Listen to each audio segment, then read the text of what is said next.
On est dans Colossiens au chapitre 2. Colossiens chapitre 2, et ce matin, on va se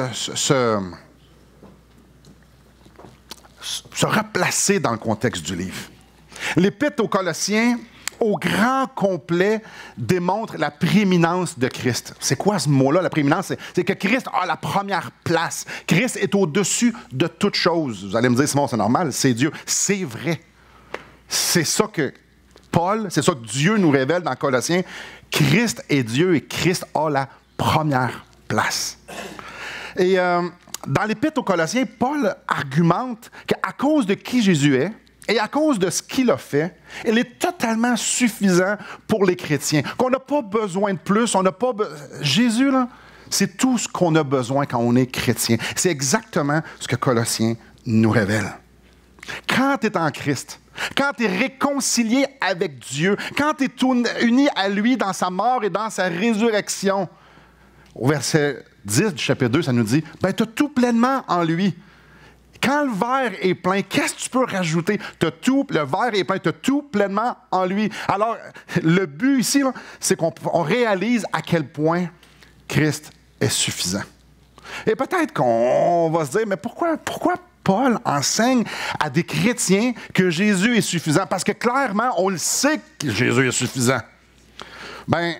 Parce que les gens de Colosse et des environs étaient influencés, étaient soumis à des influences pas très bonnes. Chapitre 2, verset 4. « Je dis cela afin que personne ne vous trompe par des discours séduisants. » Et ici, on va voir au verset 8. « Prenez garde que personne ne fasse de vous sa proie par la philosophie et par une vaine tromperie, s'appuyant sur les traditions des hommes, sur les principes élémentaires du monde et non sur Christ. » Il y avait des gens qui enseignaient qui avaient plus à expérimenter.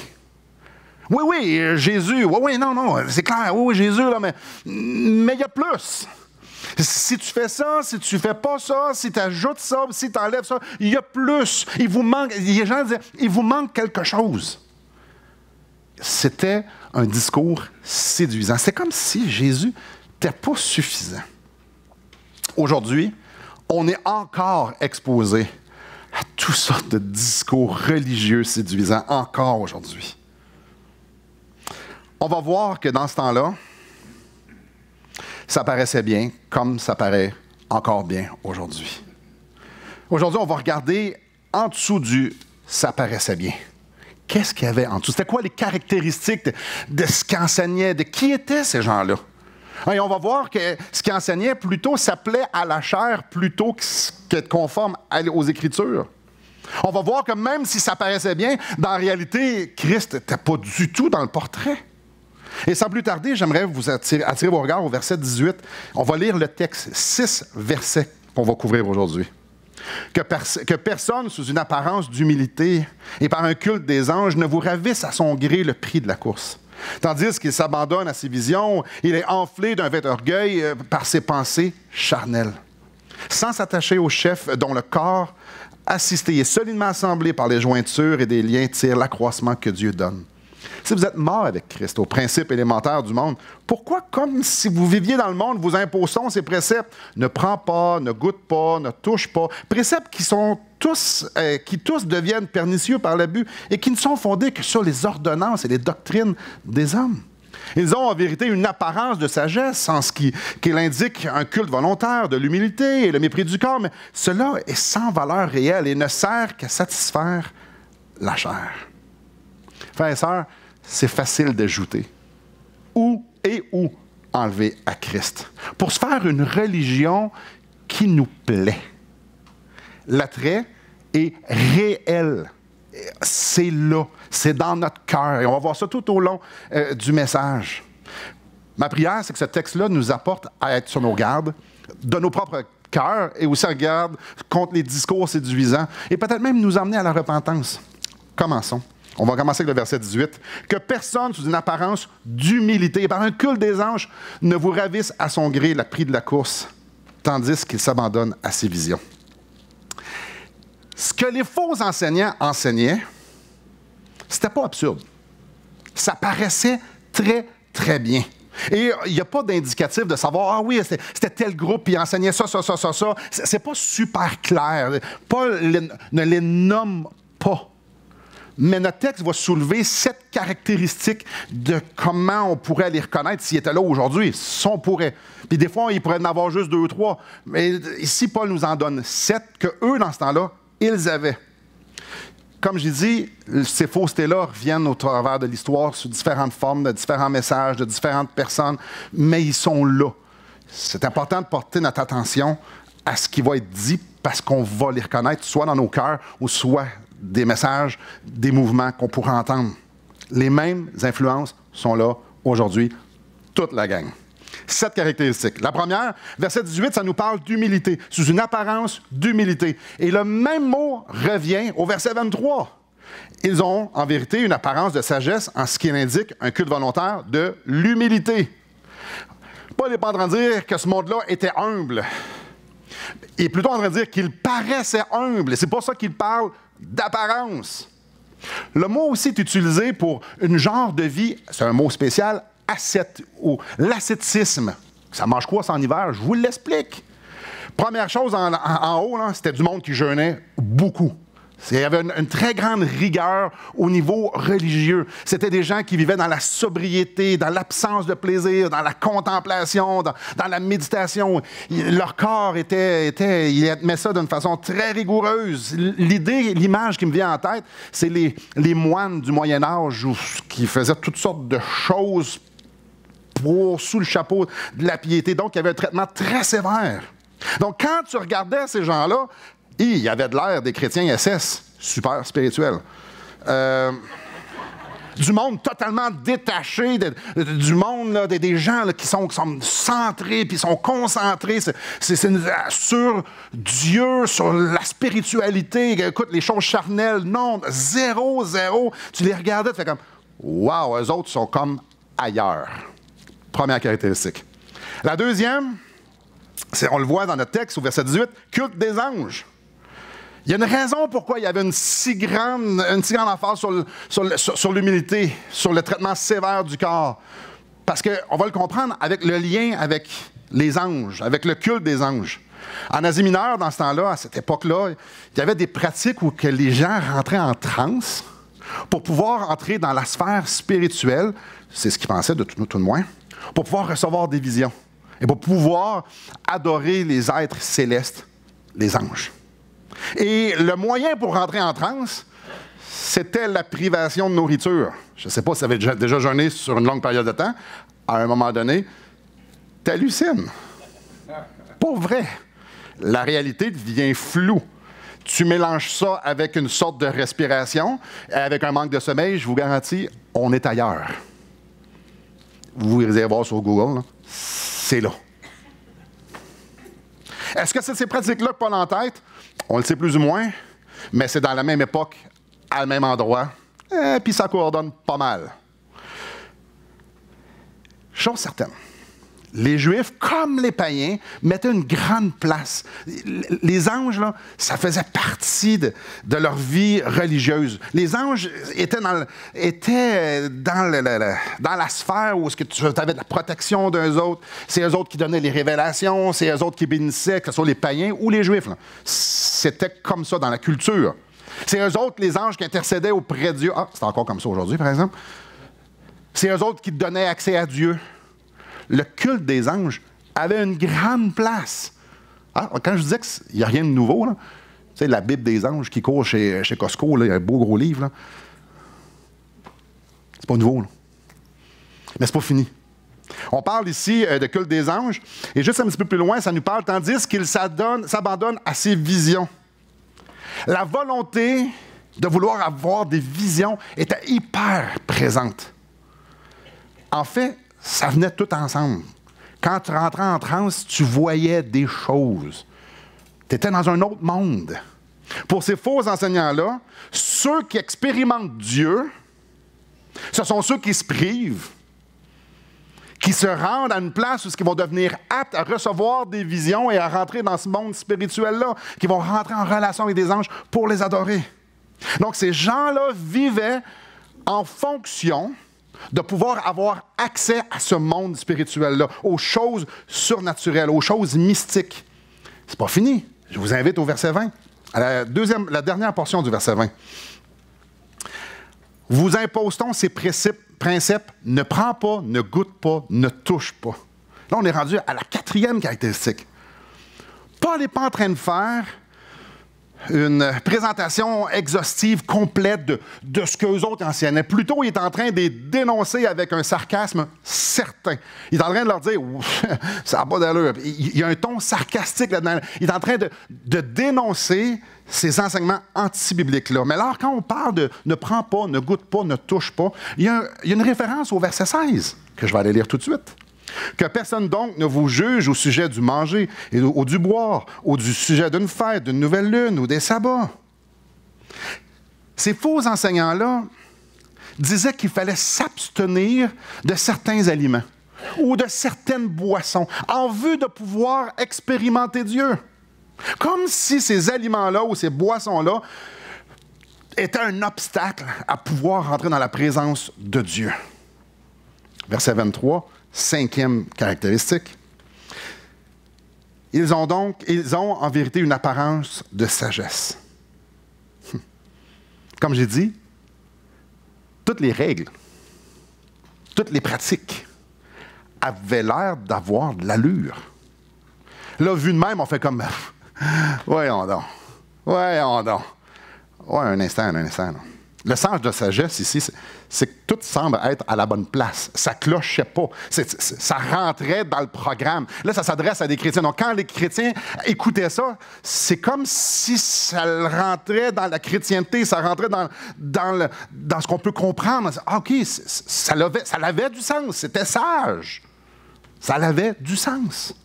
Écoutez, une religion stricte. Où est-ce qu'il faut faire ça, puis il ne faut pas faire ça? Si vous connaissez un petit peu l'Ancien Testament, il y a quelques règles. Peut-être une ou deux. 613 exactement. Il y en a. Alors, quand quelqu'un va dire hey, « ceux-là aussi », on fait OK, ben oui. Puis non seulement ça, là, regarde où est-ce que ça va t'emmener. Oui.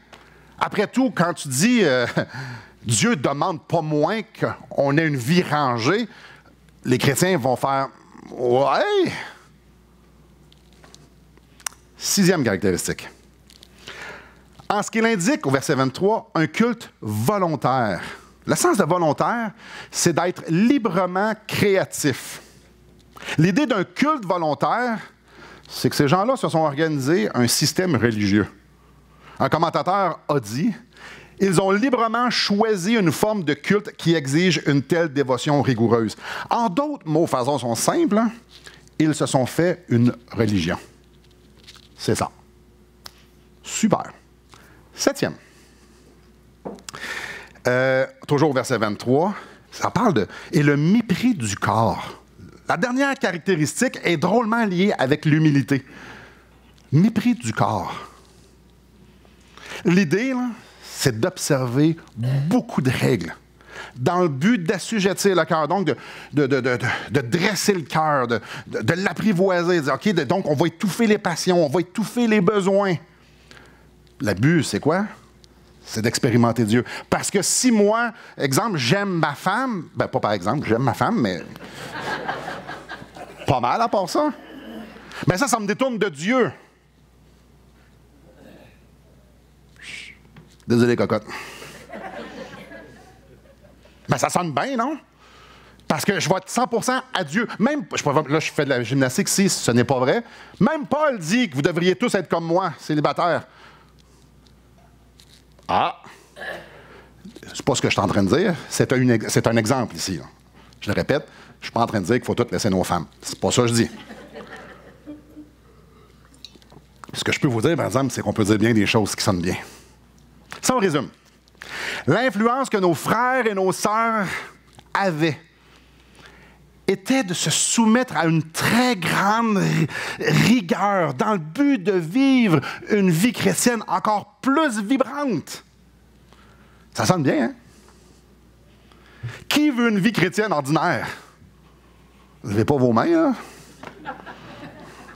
Écoute, Tu peux vivre des choses surnaturelles. Tu peux vivre, tu peux voir, avoir des visions. Tu peux adorer des anges. Tu expérimentes Dieu comme jamais. Tu veux une vie ordinaire, toi? Vous imaginez? Vivre au quotidien dans le surnaturel. Qui ne veut pas passer à un autre niveau? Discours séduisant. C'est réellement tentant. La chose que je dois faire, je peux faire des choses pour plus expérimenter Dieu. Je dois m'imposer une sorte de liste à faire et à ne pas faire. Fait que j'ai le choix réellement, Simon, ce que tu me dis, là, entre une vie chrétienne ordinaire avec Jésus ou vivre dans les hautes sphères spirituelles, on signe où? J'attire votre attention à 2 mots qui sont dans notre texte, qui devraient sortir du texte. Chapitre 18, que personne sous une apparence. Au verset 23, ils ont en vérité une apparence. Une apparence, ça veut dire qu'en avant, c'est bien beau, mais l'autre bord du rideau, arc. Ça a l'air vraiment bon, ça sonne vraiment bien.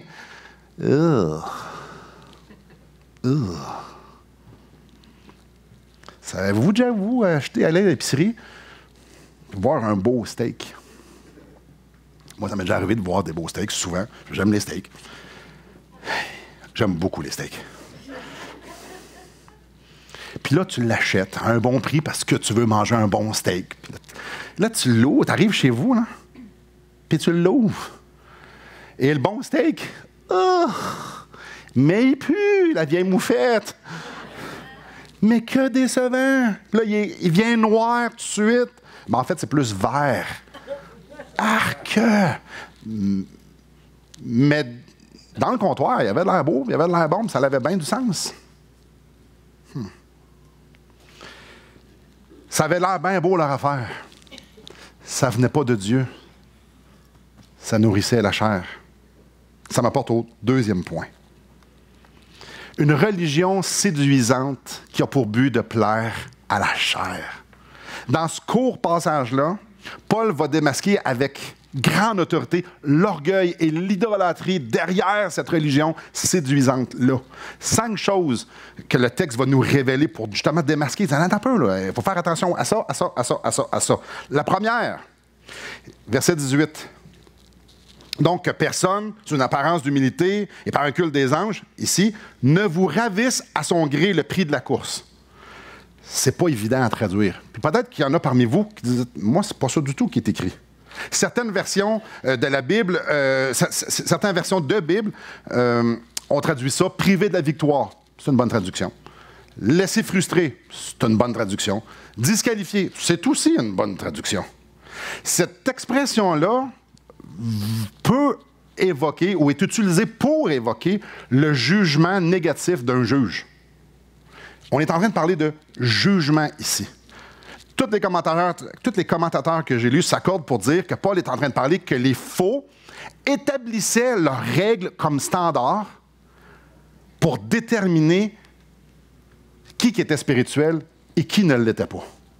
Donc, l'idée ici de perdre le prix de la course, c'est si tu ne fais pas ce qu'on te dit, tu n'es pas dedans pantoute. Fait que tu cours puis tu perds le prix parce que tu n'es pas dans la bonne course du tout. Oh! Toi, tu vis pas ça? Es-tu réellement en relation avec Dieu? C'est ça ici, l'idée. Ils jugeaient selon leur standard qu'ils s'étaient établis, de ce qu'un chrétien devait être. Donc, je m'établis un standard de ce qu'un chrétien devrait être et je juge les autres selon mon standard. Moi, mon chrétien, il devrait faire ça, puis il devrait dire ça, puis il devrait pas faire ça, puis il devrait pas dire ça. Ah, toi, tu le fais. T'es-tu un chrétien? C'est de ça qu'on est en train de parler ici. Imaginez l'influence. Quand tu es chrétien, tu veux plaire à Dieu, tu veux être agréable à Dieu. Et là, tu as des gens qui ont de l'air hyper spirituels, qui ont des expériences capotées, qui te disent « Tu fais pas ça ». Soit que tu n'es pas chrétien, ou soit tu es un chrétien de 2e ordre. Imaginez l'influence que ça a. C'est incroyable. Tu dis, ben là, je vais réformer ma vie pour fitter l'image que tu m'as montrée de ce que devait être un chrétien. Wow! Première caractéristique de ces gens-là, ça jugeait fort. Ça jugeait très fort. Tu veux expérimenter Dieu comme nous on le fait? Voici ce que tu dois faire, ce que tu dois penser. Deuxième chose, à la fin du verset 18, il est enflé d'un vin d'orgueil par ses pensées charnelles. Enflé d'un vain orgueil. Et l'idée d'être orgueilleux, c'est justement d'être enflé. Tu sais, une balloune. Une balloune pas d'air n'est pas orgueilleuse. L'idée, c'est quand vous pensez à orgueil, là, une balloune vide. Ça, c'est une balloune humble. Mais quand elle souffle à son point de rupture, ça, c'est de l'orgueil. Mais avec quoi tu le remplis? En fait, avec rien. De l'air. Ça, c'est de l'orgueil. Enflé d'un vain orgueil. Puis quand tu es gonflé comme ça, ben, tu te penses meilleur que les autres. L'orgueil, c'est une surévaluation irréaliste. Je sais que surévaluation, c'est irréaliste. Je mets les deux ensemble, ça me tente. Leur façon de vivre les poussait à se voir au-dessus des autres. Ces gens-là, là, qui étaient hyper spirituels et qui avaient des expériences extraordinaires, ils disaient hey, « on est bon », puis ils étaient condescendants avec les autres. À un tel point qu'ils étaient rendus autoritaires à juger les autres et ayant l'audace d'imposer leurs règles de conduite et leurs règles de doctrine aux autres. Voici ce que ça prend pour que tu sois spirituel. Voici ce que ça prend pour être mature. Voici ce que ça prend pour expérimenter Dieu. Mais c'est clair, ça nous le dit très bien aussi à la fin du verset 18. Tout ça venait d'un cœur charnel. Le jugement, donc mon regard sur les autres, vient toujours d'un cœur qui se surévalue. Parce que si moi, je regarde Charles-Étienne, puis je trouve que Charles-Étienne est mal peigné ce matin, je prends quelque chose qui ne peut pas arriver. Et pour ceux sur Internet, c'est pas parce qu'il est chauve, c'est parce qu'il a les cheveux très courts. Donc, si je regarde qu'il est mal peigné, c'est parce que je le compare à ma peignure à moi. Je me suis regardé dans le miroir, j'ai fait comme, ouais, ce matin, là, gars, t'es correct. Puis ceux qui sont pas beaux, mais ceux qui sont mal peignés, je les compare à ce que moi j'ai réussi à faire. Le jugement des autres vient toujours d'un cœur qui se surévalue. Tu te regardes avec des lunettes roses, puis tu établis le standard. Tout le monde devrait être peigné comme ça. C'est ça que ça prend pour être spirituel, parce que moi, je le suis. C'est ça que ça prend pour être mature, parce que moi, je fais ça. Moi, je pense ça. Moi, je fais pas ça. Alors, c'est comme ça. Si moi, j'expérimente Dieu d'une façon extraordinaire, toi, t'es mieux de faire pareil comme moi. On s'en reparle de peignure après. Troisième dénonciation. Parlons-en de l'imposition de règles. Vous impose-t-on ces préceptes au verset 20, la fin du verset 20. Ne prends pas, ne goûte pas, ne touche pas. Préceptes qui tous deviennent pernicieux par l'abus et qui ne sont fondés que sur les ordonnances et les doctrines des hommes. Paul n'est pas en train de dire qu'on devrait avoir aucune barrière morale. Paul n'est pas en train de dire qu'on devrait faire c'est free for all, on fait tout ce qu'on veut. Non, c'est excellent des barrières morales. Mais les barrières morales sont pour nous. Les barrières morales qu'on se met sont pour nous et n'ont aucune valeur pour les autres. Les valeurs morales que moi, pas les valeurs, les barrières morales que moi je me donne, m'achètent rien à Dieu. Ce sont juste des barrières morales que je me donne. Je donne un exemple. Et c'est un exemple, ce n'est pas le cas. Si j'ai un problème d'alcool, donc je prends un verre de vin puis ça finit avec le vignier à la fin de la soirée. Mais moi, dans la vie, je veux honorer Dieu. Je fais quoi? J'arrête de boire. J'ai pas de contrôle. Et moi, j'écoute bien, là, le lendemain matin, un peu tout croche, je me représente devant le Seigneur, je fais « Aïe, aïe. » 7 fois cette semaine, je me réveille de même. Mais là, je veux t'honorer, mais j'ai même pas le cerveau pour pouvoir te prier parce que je suis au 45 à tous les matins. Puis là, j'ai dit plein de niaiseries hier, puis je suis pas capable de me contrôler. Pourtant, c'était juste un petit verre de vin, là. Bon, c'est clair, je vais arrêter de boire parce que je veux t'honorer, puis regarde, OK, parfait. Donc, moi, je me mets une barrière morale. C'est pour moi. Moi, je manque de contrôle, mais Charles-Étienne, lui, il en a. Est-ce que ma barrière morale devrait être pour lui?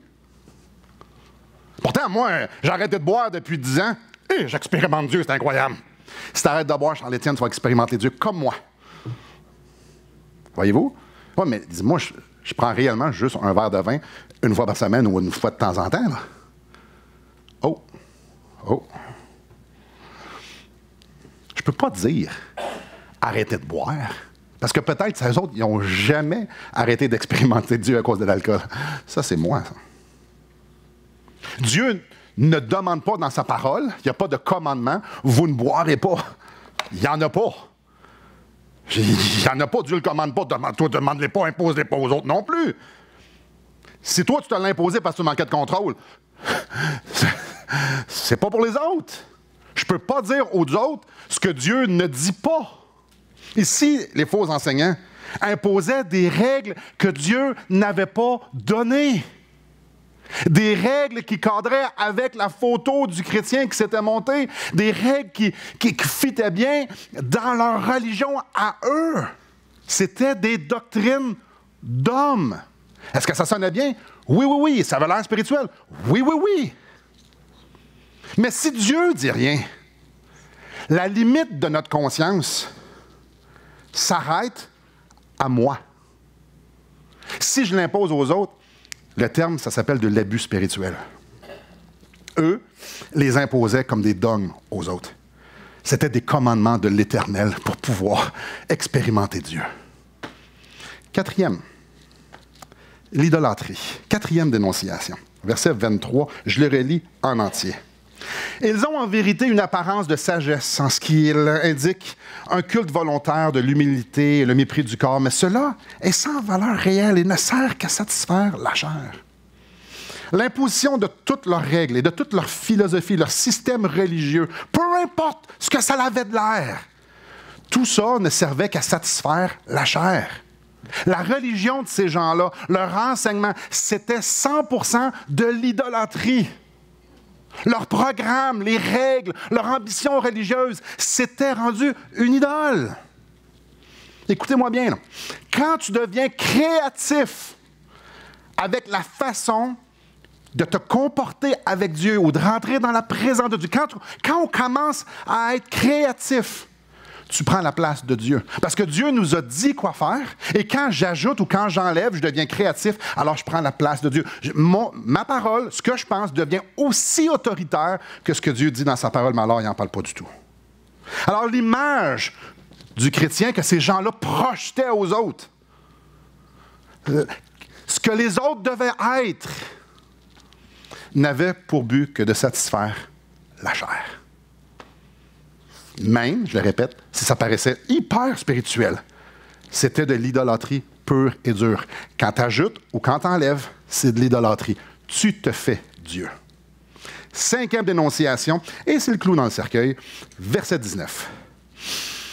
Sans s'attacher au chef. Et on sait par là, ça parle de Jésus. Le chef, c'est Jésus. Encore une fois, ça sonnait super bien. Mais Christ n'était pas dans le portrait. C'était une religion d'homme à saveur de chrétienté. C'est possible de parler de Jésus sans que Jésus endosse ce que tu dis. C'est pas parce que ça a l'air spirituel que c'est poussé par le Saint-Esprit que tu le dis. C'est pas parce que tu as l'impression d'expérimenter Dieu que nécessairement Dieu est là. Parce qu'on pourrait parler, ouvrir tous les côtés mystiques, le spiritisme. On pourrait parler de tellement de religions où ils tombent en extase puis qu'ils voient des choses. Puis tantôt, j'ai dit, on peut halluciner très facilement, même sans drogue. Là. Mais Dieu n'est pas nécessairement là. Puis on peut même aller dans la parole de Dieu puis de voir que dans les derniers temps, il va se faire des miracles, puis il va avoir des visions, puis il va tout avoir ça. Mais ça ne viendra pas de Dieu, là. Alors, c'est possible d'expérimenter Dieu d'une façon surnaturelle, puis Dieu ne soit pas dans le portrait du tout. Et peut-être que vous êtes assis là, ce matin, vous écoutez ça, puis dire, nous, on n'est pas assez naïfs pour tomber là-dedans. C'est bon. Quand même. C'est nous autres, là. On ne tombera pas dans le panneau, là. C'est évident. À qui Paul écrit? Dans les Colossiens, c'est la bonne réponse. Mais c'est pas ça que je veux entendre. À qui Paul est en train d'écrire? On a un premier de classe ici. Il est en train de s'adresser à des chrétiens. Il est en train de s'adresser à des chrétiens. Il y en a là-dedans des matures, il y en a des immatures, il y en a que ça fait 100 ans qu'ils sont sauvés. Impossible, c'était écrit au milieu du 1er siècle. Mais bon, il y a toutes sortes de chrétiens là-dedans. Là. Paul est en train d'écrire sous l'inspiration divine à des chrétiens. On doit comprendre que si Paul écrit à des chrétiens ce genre d'avertissement-là, c'est parce que les chrétiens pouvaient réellement tomber dans le panneau et que l'influence était réelle. Alors, s'il vous plaît, ce matin, regardons pas ça trop loin. C'est possible d'avoir une religion chrétienne sans Christ. C'est possible d'expérimenter le monde spirituel, puis ça a l'air extraordinaire sans que Dieu soit là. Il me reste un dernier point à couvrir. La fin du verset 20, puis la fin du verset 19, puis le début du verset 20. Troisième point. Sans s'attacher au chef, dont tout le corps assisté et solidement assemblé par des jointures et des liens tire l'accroissement que Dieu donne. Si vous êtes mort avec Christ aux principes élémentaires du monde, pourquoi? Comme si vous viviez dans le monde, vous imposez ces préceptes. Tire accroissement que Dieu donne. La vie spirituelle vient de Dieu. La vie spirituelle ne vient pas de nos efforts. C'est Dieu qui donne l'accroissement. Si vous étiez mort avec Christ aux principes élémentaires du monde, les principes élémentaires du monde, en tête de liste, je suis une bonne personne. Ceux qui font l'évangélisation, c'est la chose que le monde nous dit le plus. Ça veut dire quoi, ça? Ça veut dire qu'ils pensent qu'ils peuvent se rendre à Dieu, puis pouvoir montrer leur CV à Dieu, puis Dieu va faire comme « Wow, impressionnant. » Oui. Ah ben oui, mais rentre. Tu es une bonne personne, en effet. Donc, l'idée en arrière, c'est que je peux plaire à Dieu sans Dieu. Qu'on a tout en nous pour plaire à Dieu. Évidemment, je suis une bonne personne. La grande majorité de l'humanité croit ça. Même la plupart, en fait, la totalité des religions. Exemple, l'islam. L'islam, eux, c'est une question de balance. Ils espèrent qu'ils vont faire assez de bon pour surpasser le mauvais.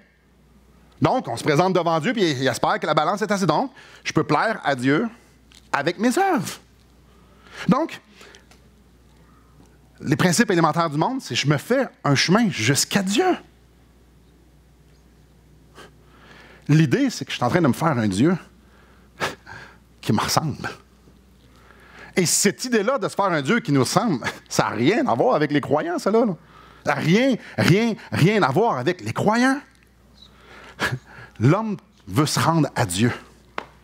Mais lorsqu'on comprend qui est Christ, lorsqu'on comprend qui est Dieu, puis lorsqu'on comprend ce qu'il a fait pour nous, on comprend que le salut, ça vient de Dieu. Donc, pour être sauvé, il faut que tu comprennes que tu es complètement incapable de te rendre à Dieu et que ça prend l'intervention divine pour pouvoir être sauvé, que la réconciliation entre Dieu et moi ne peut que passer que par Jésus. On doit croire ça, c'est la seule façon. Je suis le seul chemin, je suis le chemin, la vérité et la vie. Nul ne vient au Père que par moi. C'est juste par Jésus.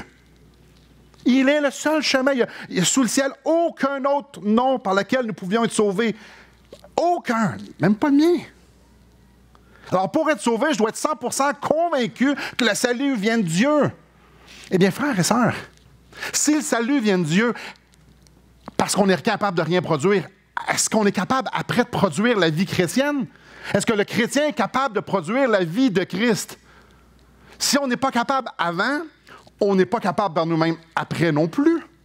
Alors, c'est pour ça qu'on a le Saint-Esprit qui nous travaille, le Saint-Esprit qui nous construit, le Saint-Esprit qui nous guide avec la parole de Dieu pour que, justement, que Christ peut venir produire, former sa vie en nous. La vie chrétienne, c'est Dieu qui la donne, l'accroissement, c'est Dieu qui le donne. L'idée que je peux faire quelque chose pour gagner quoi que ce soit de Dieu, l'idée qu'une action ou une pensée puisse m'acheter quelque chose de Dieu, c'est absurde. L'idée que ma façon de vivre puisse me gagner quelque chose, gagner Une réponse à mes prières. Donc, si je vis de même, Dieu va plus répondre à mes prières.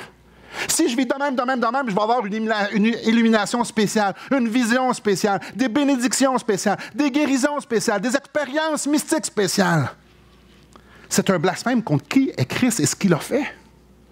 Parce que si moi, je peux acheter quelque chose, quand Jésus a dit « tout est accompli », qu'est-ce qu'il a dit? Ça voulait dire quoi? Non, pas du tout. Du tout. Tout est à propos de Christ. Si je peux avoir quelque chose, les réponses à nos prières, c'est Christ qui les a achetées. Par son sang. Toutes les bénédictions, nous sommes en lui, nous sommes bénis de toute bénédiction spirituelle dans les lieux célestes en Christ. En lui, c'est Christ. Alors quand moi je pense que je peux acheter une bénédiction en jeûnant, qu'est-ce que c'est ça? Je dis, Christ, tasse-toi. Maintenant, Seigneur, bénis-moi parce que j'ai jeûné. Non. Parce que quand je dis, Christ, tasse-toi, on veut-tu vraiment que Jésus se tasse? Puis que je sois face à face avec Dieu sans Christ? Non. Tout est à propos de Christ.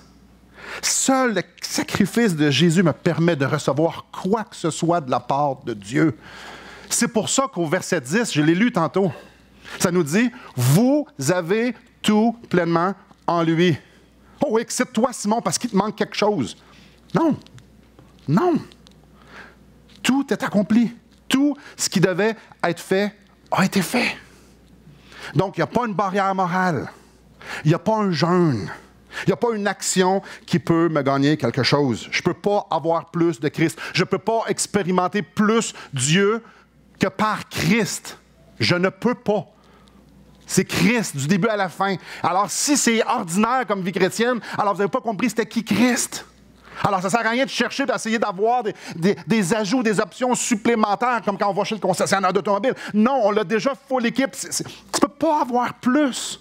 Si ce n'est pas satisfaisant, alors on ne t'a pas présenté le bon Jésus. Christ est suffisant. Alors, j'aimerais qu'on puisse réfléchir à ça ce matin. L'épître qu'on a sous les mains, Colossiens, c'est à propos de la suffisance de Christ. Puis comme je l'ai dit,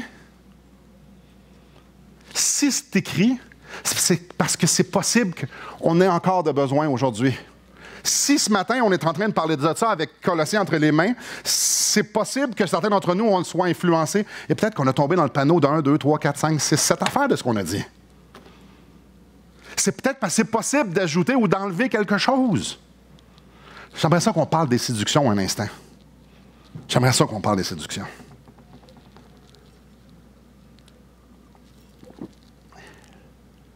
La séduction de vouloir avoir plus que la vie chrétienne que Christ nous offre.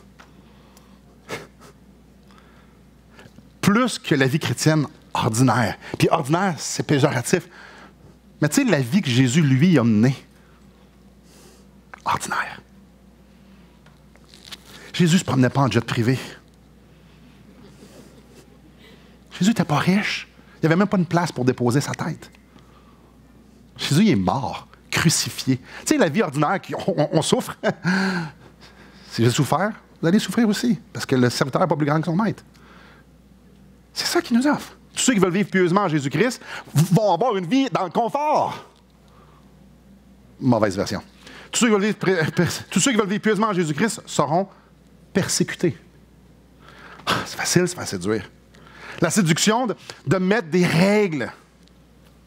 De mettre des règles et de vouloir se conformer à des règles et d'imposer aux autres de se conformer à ce qu'on a fait comme règle. C'est facile. S'imaginer ce qu'un chrétien devrait faire et ne pas faire, c'est facile, c'est rassurant, c'est sécuritaire. Si ce n'est pas écrit, on ne devrait pas ajouter de règles. Puis on ne devrait pas demander à nos enfants de se conformer à nos règles s'ils ne sont pas basés sur ceux de Dieu. En disant que c'est ça que Dieu veut que tu fasses. Non.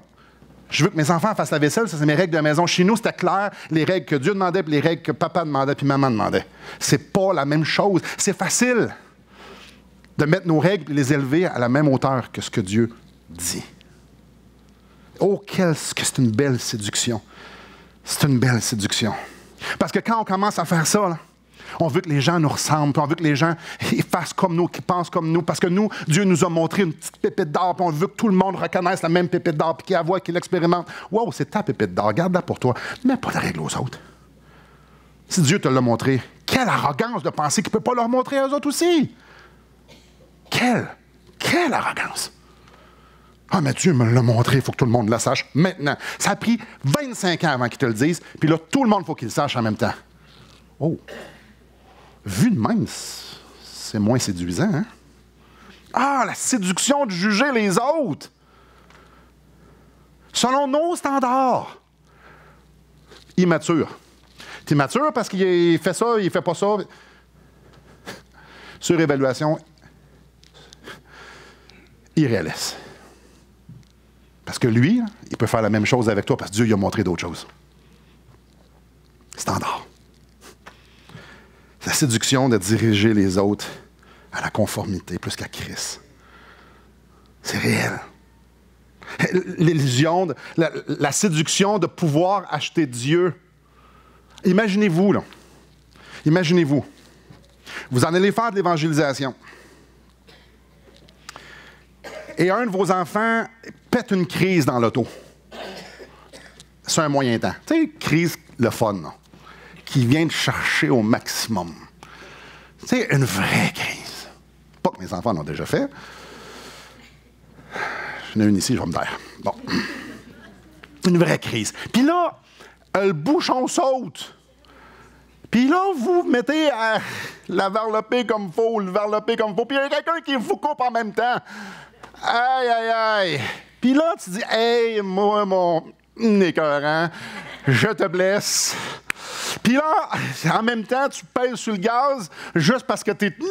Puis là, tu vois comme des bonbons qui tournent d'un bord puis de l'autre en arrière, rouge et bleu. Puis là, tu fais...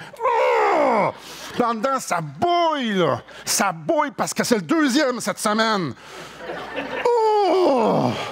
Mais tu roulais juste 1 kilomètre. Tu sais, c'est un zélé. Tu t'es fait pogner à 112 sur l'autoroute. Ça arrive jamais à personne, ça. Oh! Puis là, on arrive où est-ce qu'on évangélise. Avez-vous l'impression que Dieu va vous bénir? Parce que là, vous venez de réaliser, j'ai sauté un plomb là, j'ai fait, hey, que je suis mauvais. Oh, je suis mauvais. Puis là, tu rouvres la porte et tu t'en vas parler de Jésus. Avez-vous l'impression que vous allez être béni? Ouch, hein? Moins peut-être. Avez-vous l'impression que Dieu va moins vous utiliser? Probablement, je ne lis pas les pensées. Probablement, la majorité d'entre nous, la réponse c'est oui. Mais la réalité, pensez-vous que ça va leur changer quelque chose? Non. Non. Parce que Dieu veut rencontrer quelqu'un et il n'est pas dépendant de ce que tu as fait. Et c'est pas parce que tu es un pécheur qui va l'empêcher, parce que ça, c'est juste les péchés que tu as réalisés. Tous ceux que tu n'as pas réalisés, lui, il les savait.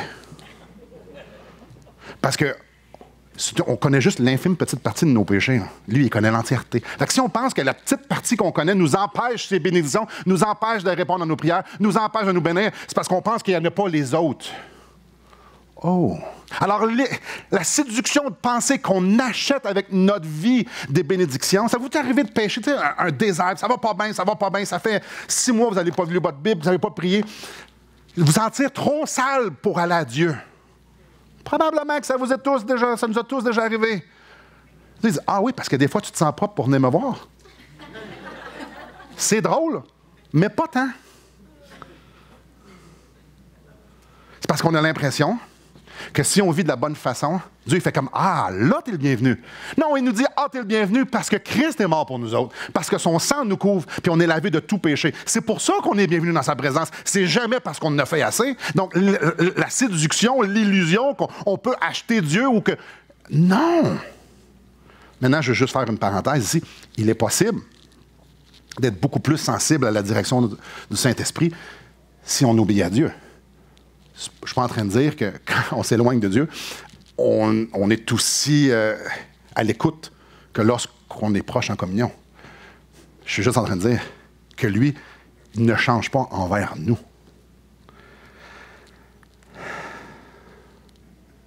La séduction d'avoir notre religion, à moi, là, chacun d'entre nous, Une religion qui nous ressemble. Une religion qui nous plaît. Une religion qui satisfait nos ambitions, qui satisfait nos besoins. D'avoir une religion qui est vibrante. Une religion c'est moi qui mets les paramètres d'où ça commence puis où ça finit. Puis je prends un petit peu de Dieu là-dedans. Là. C'est séduisant d'avoir cette religion-là plus que celle que Jésus nous offre dans sa parole. C'est très séduisant. Très, très, très séduisant. La séduction d'être un chrétien sans Christ est tout aussi séduisante. Il y en a des millions sur la terre. Des gens qui font leur religion, puis que lundi, Christ n'est pas important. Des gens qui font leur religion, puis Christ n'a pas un regard sur leur portefeuille, sur les amis, sur le temps, sur ce qu'ils mangent. Il y en a des millions de chrétiens que Christ ne fait pas partie de chaque décision, de chaque ambition, de chaque tout. Il y en a des millions. Il y en a peut-être un ou deux ici, avec ironie, dans la salle. Parce que je suis le même des fois. Est-ce que Christ est toujours le centre de tout ce que je fais, de tout ce que je pense? Non. Alors, des fois, je tasse Christ. Donc, quand je tasse Christ, c'est moi qui décide. Où ça commence, où ça finit? Oh, ça fait peur. Alors, frères et sœurs, je ne sais pas où est-ce que vous en êtes dans votre relation avec Christ. Mais une chose que je sais, c'est qu'on est influencé, bombardé à droite puis à gauche par des gens qui veulent ajouter à Christ ou enlever à Christ. Et je ne veux pas pointer des doigts, là, je vais pointer deux doigts à moi et à vous, à nous personnellement. À l'intérieur de notre cœur, on est idolâtre. Et on est idolâtre à un tel point qu'on ne sait même pas qu'on est idolâtre. Parce que c'est le propre d'être idolâtre, c'est que tu penses que tu as raison. Puis que tu n'es pas de même. Oh! Alors, je ne sais pas comment l'Esprit Saint est en train d'appliquer ça dans votre cœur, mais je vous en supplie, posez-vous la question. Comment ça va avec Christ? Pas si vous êtes religieux, pas si votre liste est cochée, pas ce que les autres font. Non, moi devant Christ. Est-ce que c'est juste à propos de Christ?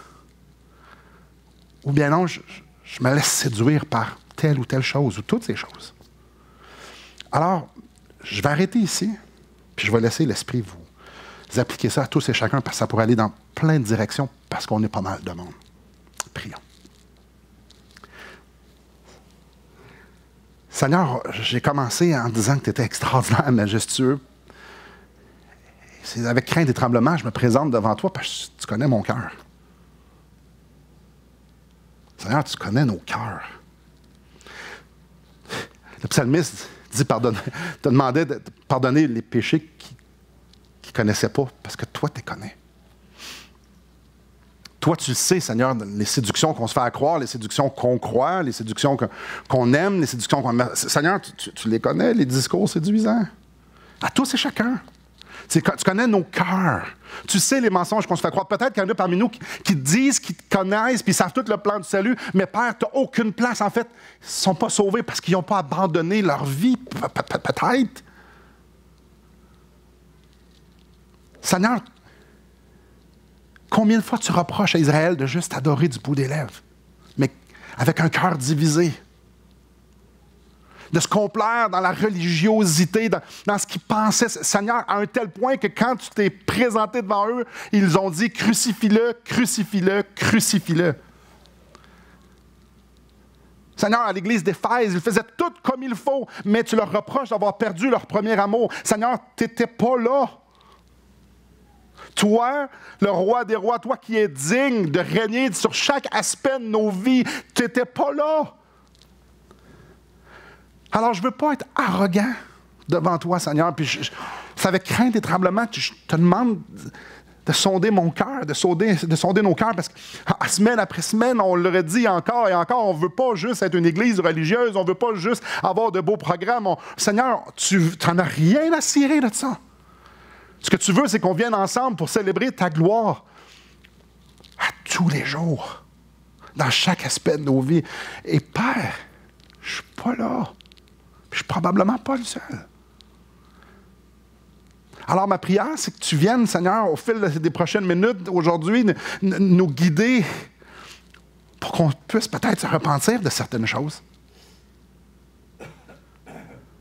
Seigneur, je te prie que, peu importe, ça fait combien d'années qu'on est sauvé, qu'on puisse se présenter devant toi, puis te demander de retomber en amour avec toi encore plus profondément.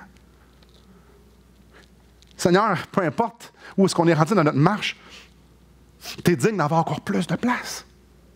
Alors, viens déposer sur nos cœurs les endroits où ce que tu veux qu'on abandonne pour que tu puisses prendre la place. Seigneur, je t'en supplie, je te prie individuellement, mais je te prie corporativement. Protège-nous de la religiosité. Que tous ceux qui enseignent, que ce soit les enfants ou les adultes, que tous ceux qui interviennent avec les autres, en bref, c'est tout le monde, ça. Qu'on pointe les gens vers toi, avec humilité, en enlevant les poutres qui sont dans nos yeux. Seigneur, fais-nous des gens qui sont honnêtes avec nous, avec les autres, avec toi. Parce que tu es digne. Tu es digne d'avoir la première place. À toi soit la gloire, au grand Dieu, Jésus, Esprit Saint. Amen.